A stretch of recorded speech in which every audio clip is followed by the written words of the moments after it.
Good morning, good afternoon, or good evening, my fine friends. Welcome to episode 4 of season 13 of the Tom Petty Project podcast. I'm your host, Kevin Brown, and this is the weekly podcast that digs into the entire Tom Petty catalogue, song by song, album by album, and includes conversations with musicians, fans, and people connected with Tom along the way.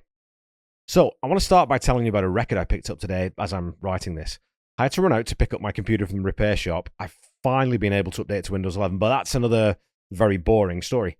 Anyway, after I picked up the machine, I thought, hey, why don't I run by the bookstore to see if they have any cool vinyl? So off I went.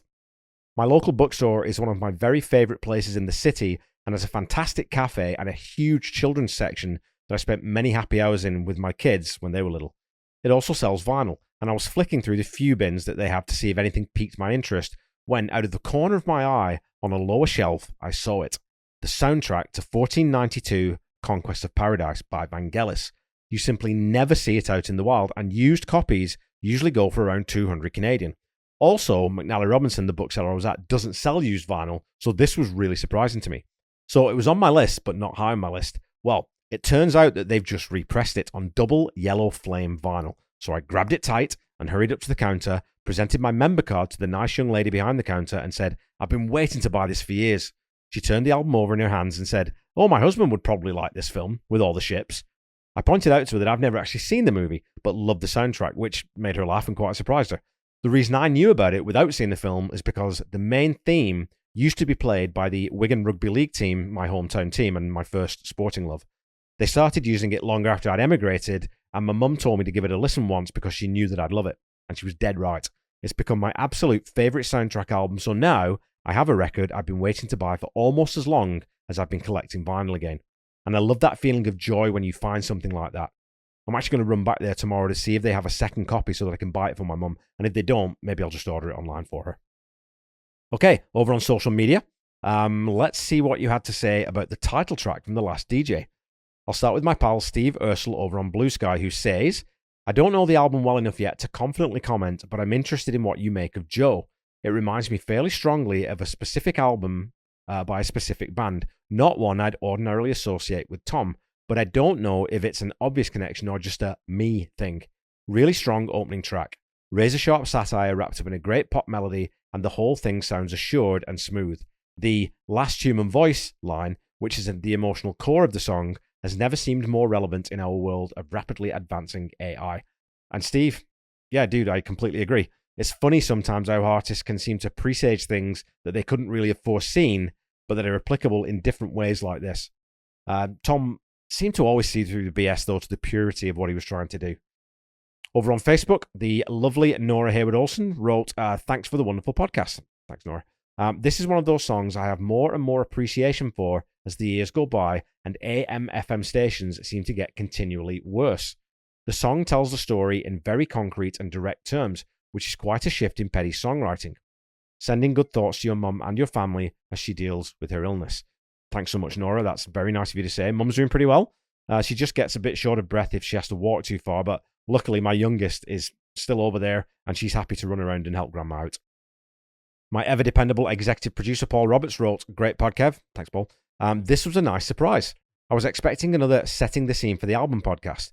Top song, great tune and lyrics, easily a 10 in my book. Well, again, thanks as always, Paul. I thought that my chat with Eric about radio and then my episode on the Live at the Olympics show would be a good sort of double-header intro for this season. So I figured that with those two out of the way, I'd dive straight into it once. I go, oh man, that's what I did. And I hope you're doing well, mate. Still logging plenty of miles on the bike and the getaway sticks over on Strava, I see. Tammy Keller commented in response to Tom's quote about the song really being about losing our moral compass, our moral center. And she said, even truer today. We don't care who gets hurt in the quest for the almighty dollar. Have we lost our souls? And I commented that I don't think we've completely lost our cultural centre yet, but we do need to start shoring up those barricades around it to protect it. We do seem to have this self-destructive streak as a species, but I think a far wider streak of compassion, love, and empathy. So as long as we focus most of our energy on the latter, I do think we can get that centre back. Connie Jurgensen agrees with my rating, saying simply, great song, 10 out of 10. So I'd also asked you all what songs you're looking forward to diving into this season and if there are any skippers on this album.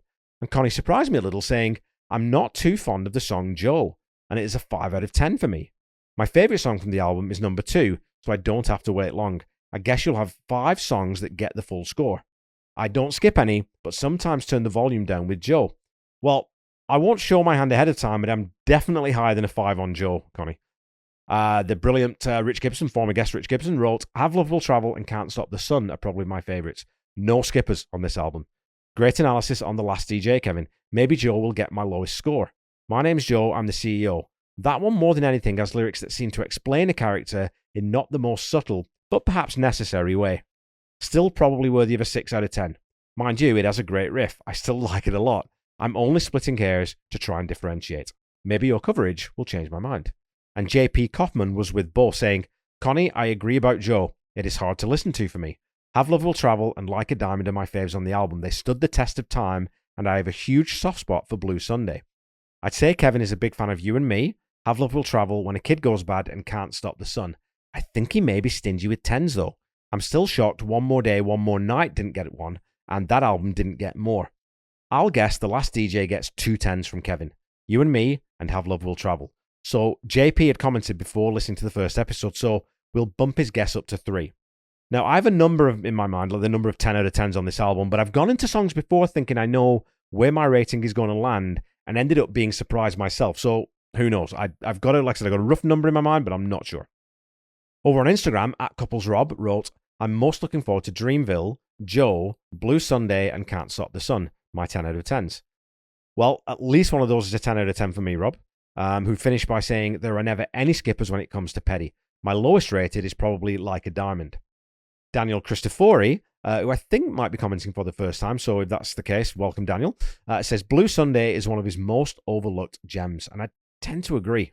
And I'm going to check in with Jake Thistle when I cover that one to see if he'd be okay with my using his live stream performance of the track as the outro music for the episode. It was a joy to sit across the screen from him and listen to him absolutely nail that one. Okay, thanks as always to all of you for commenting. I love reading your thoughts to see if we're any distance apart, but I can't wait to dive into today's track, another of Tom's story songs that takes us to a live gig to watch this guy named Johnny. So let's do that before money becomes king.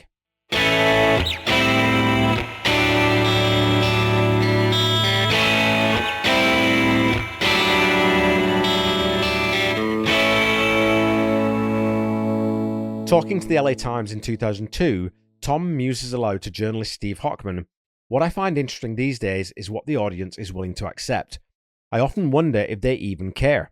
I don't want to believe that, but there's a huge celebration of mediocrity in our culture, and I don't remember it to this extent before.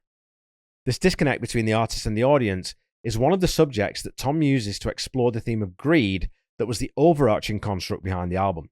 So this leads me to another quote from Tom in that 2002 interview that really does just get down to the nub of the matter. He asks, how much money do you need?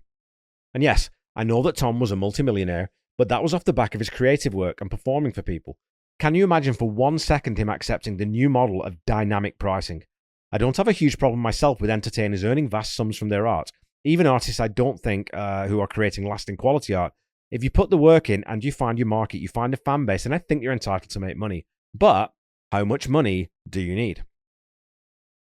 If you look at the Polestar data from the early 90s, the average price of concert tickets has increased 5-fold in the intervening time. The average price of a ticket in 94 was $25.81. By 2024, that average had risen to $135.92.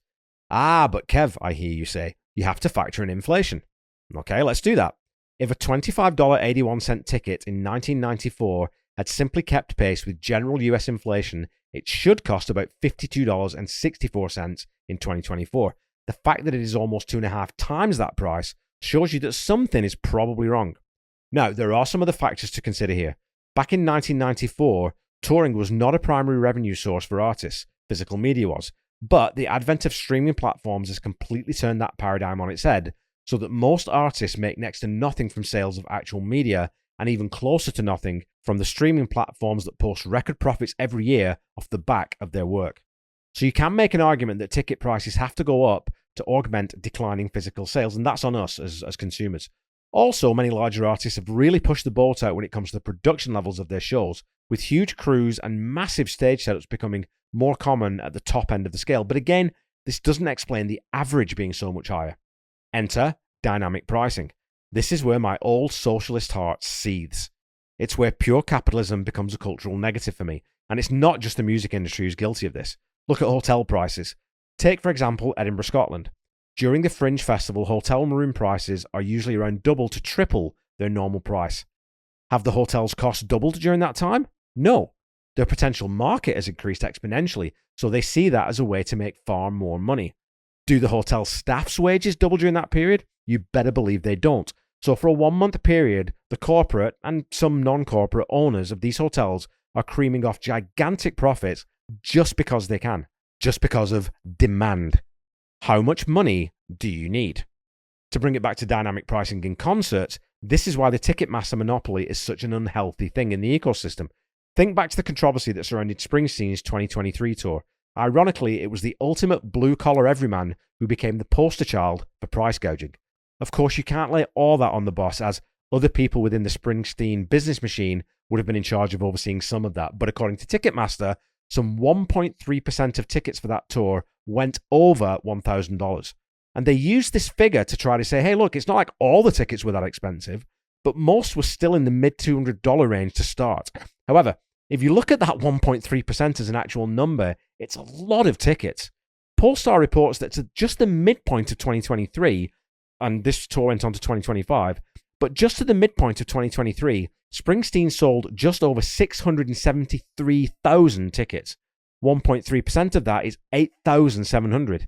So if we generously say that each of those tickets sold for only $1,000, the total comes out to $8.7 million. The fact is that many of those tickets went for $2,000, $3,000, or $4,000. If you then look at the fact that the $700, $800, $900 tickets aren't in that 1.3% because they don't break that $1,000 mark, the picture does not look great. And again, I would have way less of a problem if staff salaries were dynamically increased also. And I mean venue staff, cleaners, security, techs, people who work behind the bar, that kind of stuff. But that additional money is all going to two places: the artist and the venue itself, the corporations. How much money do you need? In 1999, Tom told the Chicago Tribune, I've had business people come to me several times and tell me, your peers are charging much more and you should too.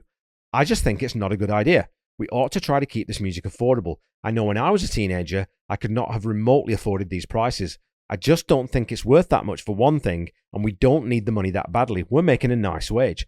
And this comes right down to the crux of it for me. Surely you should look at what you do and think, how much do I think this is worth? What should I reasonably expect to get paid from this venture? Then set your ticket prices accordingly, rather than thinking, I wonder what the maximum amount we can possibly make is. Now, Springsteen was quoted as saying, what I do is a very simple thing. I tell my guys, go out and see what everyone else is doing. Let's charge a little less, which completely flies in the face of the dynamic pricing model and also in the face of what you think you should make versus what you could make. How much money do you need?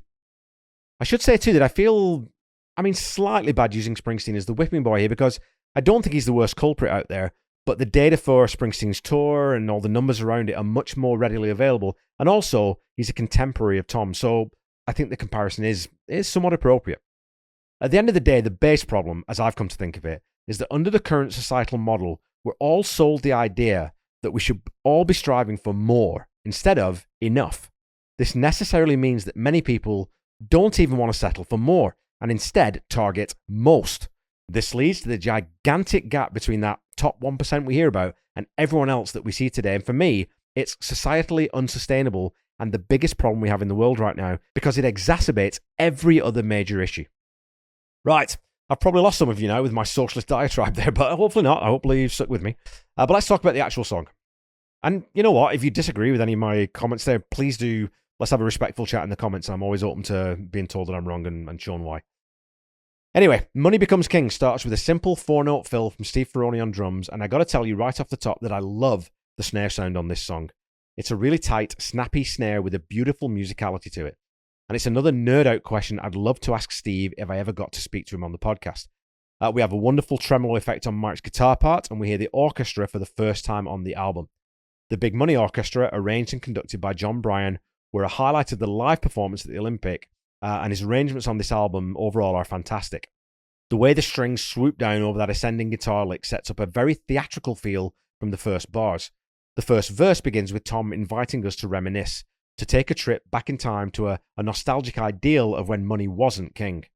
Underneath Tom's vocal, the instrumentation is driven not by guitar, but by Ferrone's watertight backbeat and a tremolo-affected keyboard part from Benmont Tench.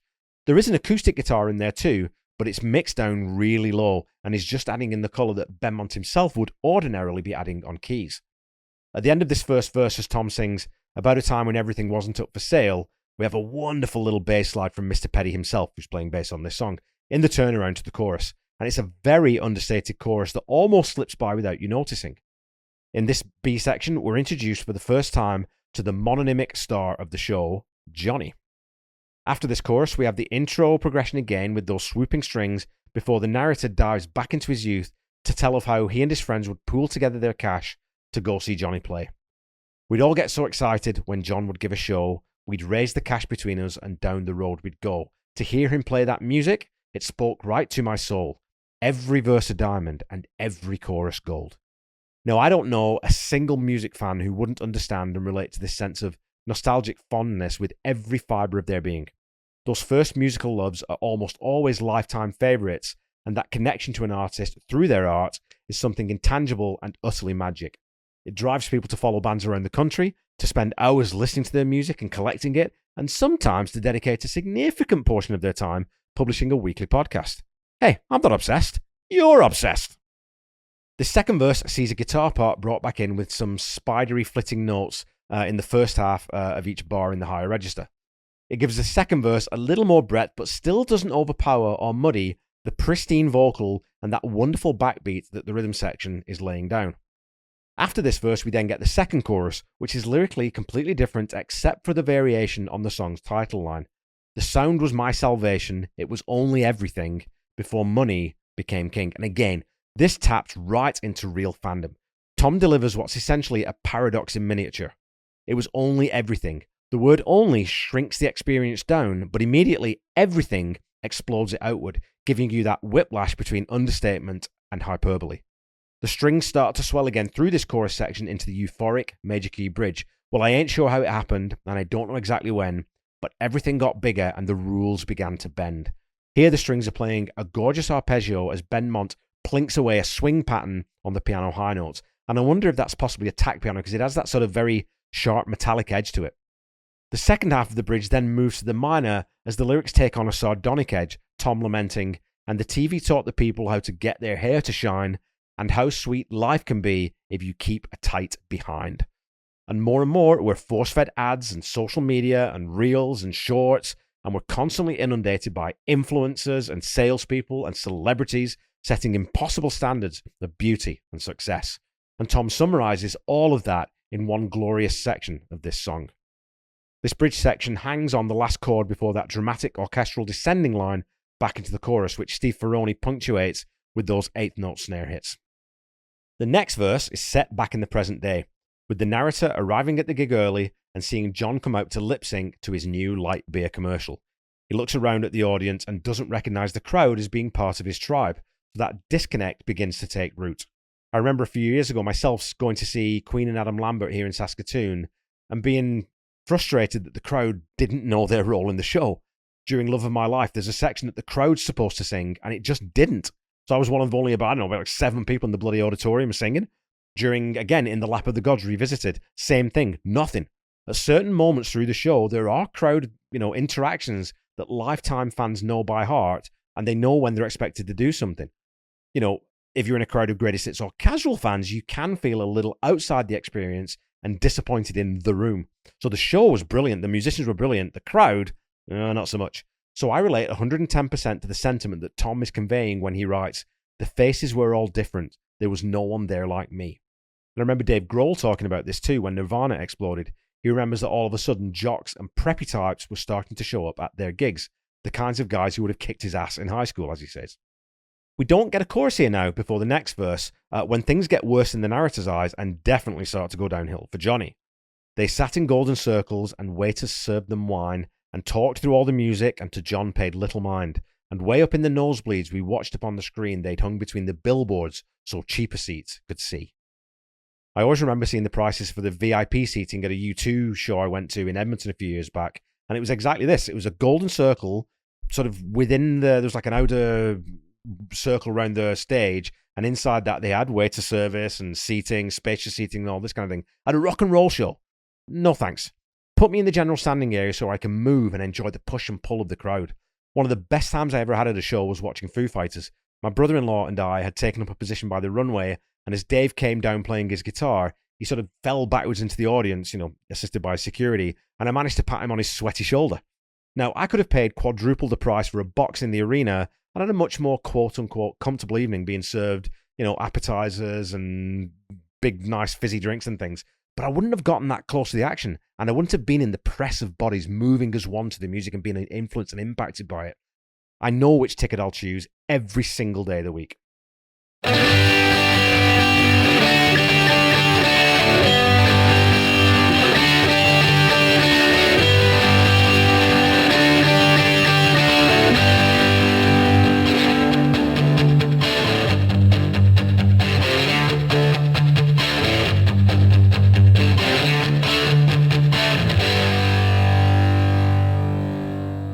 Okay, folks, it's time for some petty or radio, isn't it, this season's radio trivia.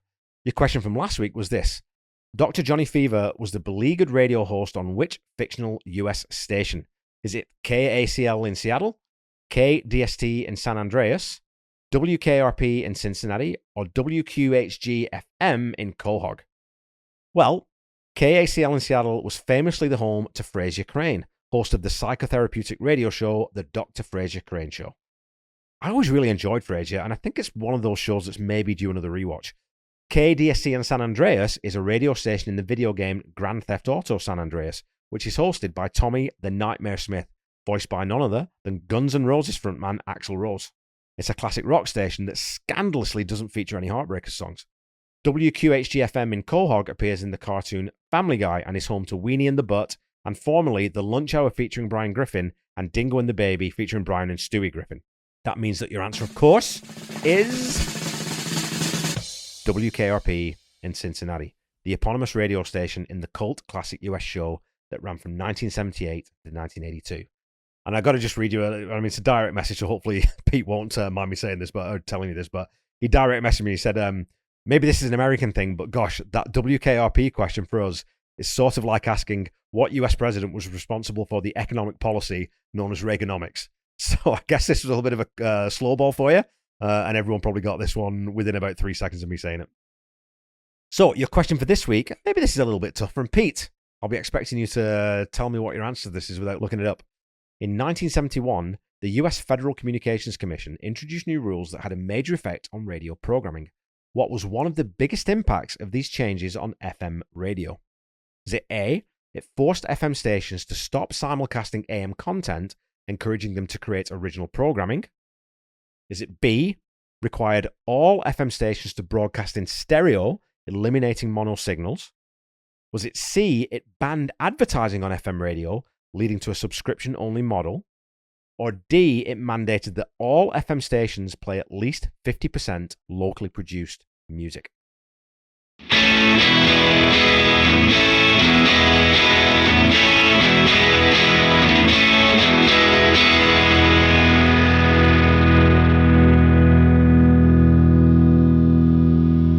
Okay, back to the song. Coming into this second bridge, the orchestra really is in full swing as Tom sings, Johnny rocked that golden circle and all those VIPs.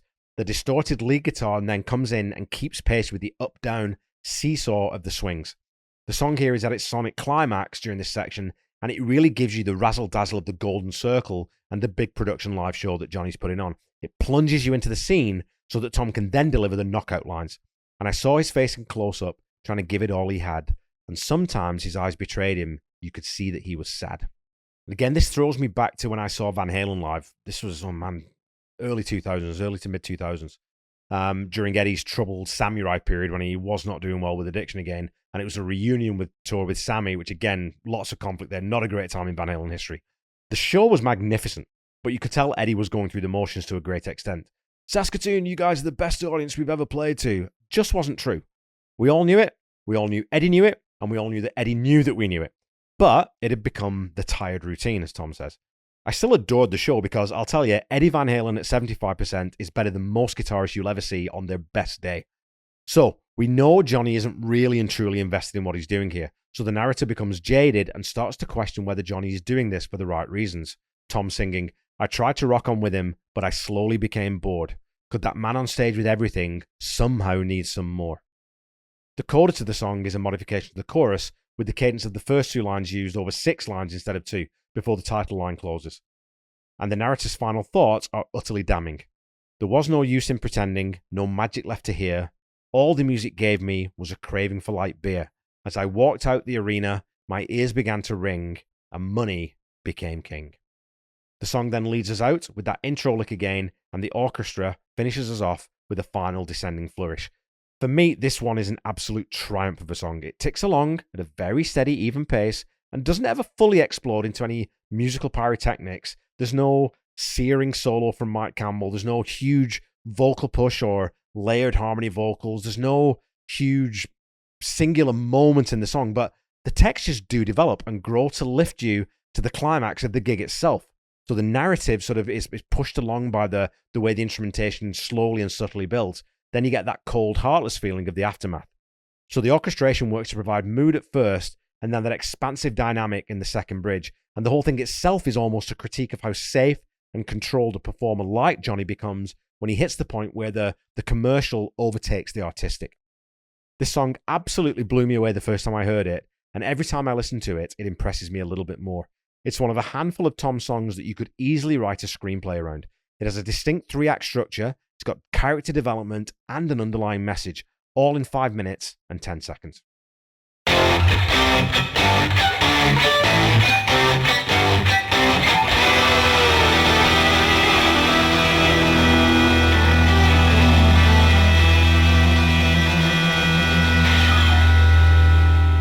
Okay, Pettyheads, that's it for this week. I think you can probably guess where I'm heading with this one. Does this have the raw power and radio-friendly hooks of a refugee or of a free falling or a waiting? Absolutely not. Does it carry the emotional weight and angst of Crawling Back to You or Echo? Again, no. Does it stack up as one of Tom's best story songs, told from the perspective of a lifelong rock and roll addict? Absolutely it does. This song hits hard for me, and I think it will for most people, especially most people my age, who look at the state of the live industry music today and wonder what the heck happened. Money Becomes King is a really easy 10 out of 10 for me.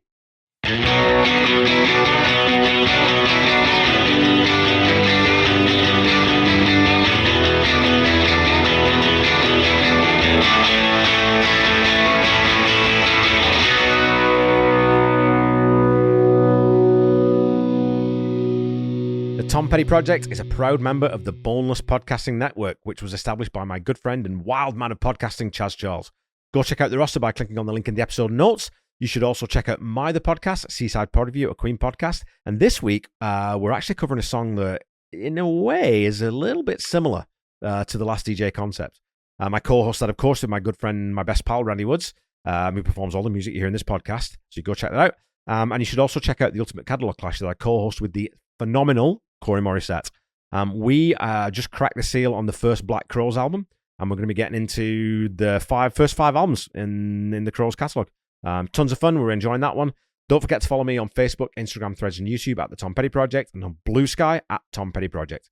Go follow, like, subscribe to all those things, and keep talking to me on social media. I do enjoy reading out your comments on the show, and as your weekly reminder, the Tom Petty Project is not affiliated with the Tom Petty Estate in any way. So, when you're looking for Tom's music, please visit official streaming platforms, or even better, go to your local independent record seller. Grab some actual physical media. If you're looking for official merchandise, go to store.tompetty.com. And if you're looking for merch for this show, go to store.tompettyproject.com. Don't forget to check out the Tom Petty Nation and Tom Petty Fans Forever groups on Facebook. And make sure you check out Tom Petty Radio on Channel 31 on Sirius XM. Until we meet again next week, keep listening to and sharing Tom's music. Try to be kind. Try to say I love you to someone at least once a day. Stay safe and healthy, and I'll be back with you next week to talk about the achingly wistful ode to Tom's childhood, Dreamville. Bye-bye.